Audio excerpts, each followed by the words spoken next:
kapansin-pansin ang tumitinding tensyon ng Taiwan, Pilipinas, United States laban sa China. At ang laging nababalita lang ay ang mga bagay na nangyayari sa ating bansa laban sa China. At gayon din nakikita natin ang mga galaw ng Taiwan at United States sa kanilang paghahanda kontra sa posibilidad ng digmaan sa South China Sea. Ngunit bihira at hindi makita masyado kung ano nga ba ang nangyayari sa loob ng Chinese military at paano hinahanda ni President Xi Jinping ang kanyang bansa at ang 2 milyong mga armies laban sa potensyal na digmaan sa South China Sea.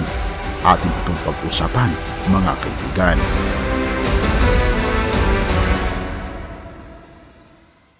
Maraming mga tao ang nag-express ng kanilang mga takot na tayo raw ay mas malapit na sa mga digmaan kaysa nung mga nakaraang mga taon. Dahil ngayon, ang potensyal na magsimula ang totoong digmaan dahil na rin sa sobrang paghahanda ng mga bansa. At ang pinakanakatakot ay ang paghahanda ng China patungkol dito. Kapansin-pansin kasi ang galaw ng China. Ayon pa sa mga analyst ng mga Chinese, ay handang-handa na raw si Xi Jinping na makipagdigma. Dahil sa pag-upo pa lang nito, ay ang priority niya na ay ang military at binabalak nitong mag-colonize ng ibang mga bansa katulad ng Taiwan para madagdag sa teritoryo ng China. At kapansin-pansin, ang Chinese military ay nasa pagmamadali ayon na rin sa isang dokumentary na kinuhanan ng CNA Insider. Binanggit pa ni President Xi Jinping na dapat maghanda ang buong bansa upang harapin ang pinakamatinding bagyo na darating sa kanilang bansa. Hindi ito tumutukoy sa anumang natural calamity, mga kaibigan, kundi ito ay tumutukoy sa posibilidad ng matinding giyera. At sinet ni President Xi Jinping ang mga leaders ng mga militar na ang mga goal ay dapat ma-meet sa taong 2027 sa centennial celebration ng pagtatatag ng People's Republic of China. Very significant ang araw na ito, hindi lamang sa bansang China, kundi pati na rin sa militaryo ng China. Dahil tila baga, pinabanggit ni President Xi Jinping na sa 2027 ay maging superpower ang military ng China.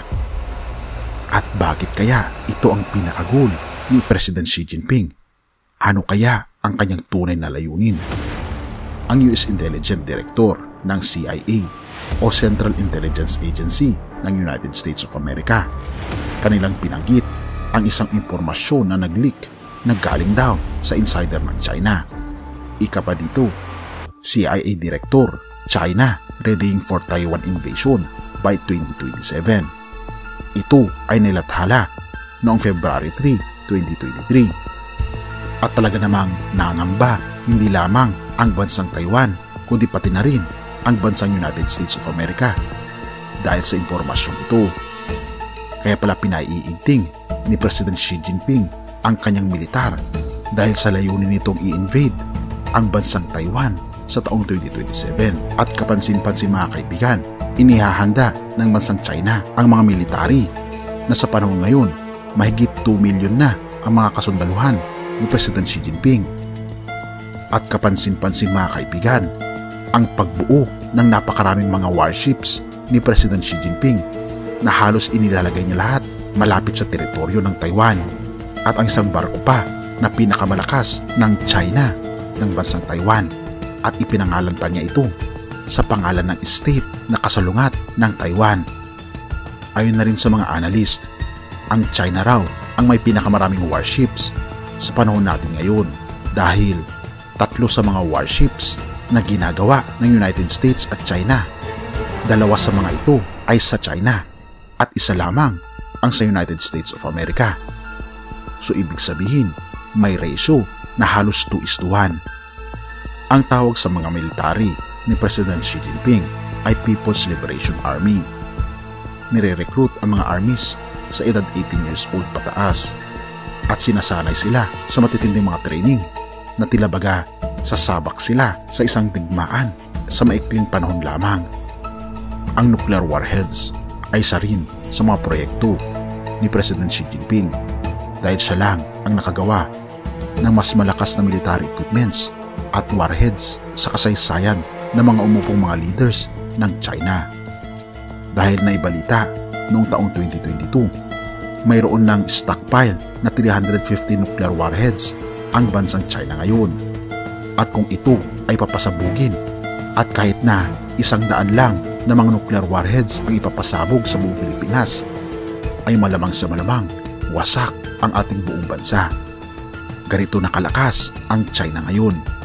At seryoso si President Xi Jinping sa kanyang mga balak.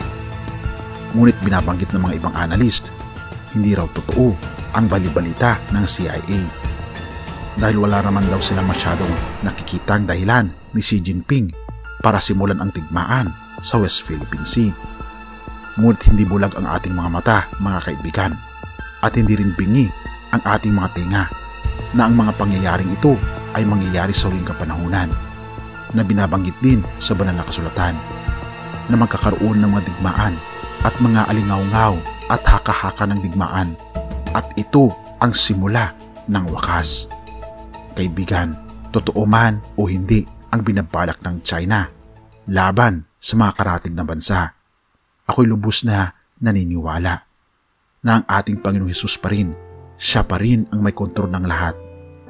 Unang Kronika 29 verse 11, sa inyo ang karakilaan, ang kapangyarihan, ang karangalan, at ang pagtatagumpay, sapagkat inyo ang lahat ng nasa langit at nasa lupa, sa inyo ang kaharian, at kayo ang dakila sa lahat.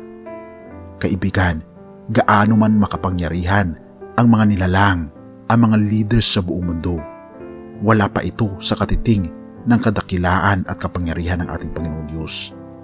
Siya ang totoong may hawak ng tagumpay. Siya ang totoong dakila, makapangyarihan, at sa Kanya ang lahat ng karangalan.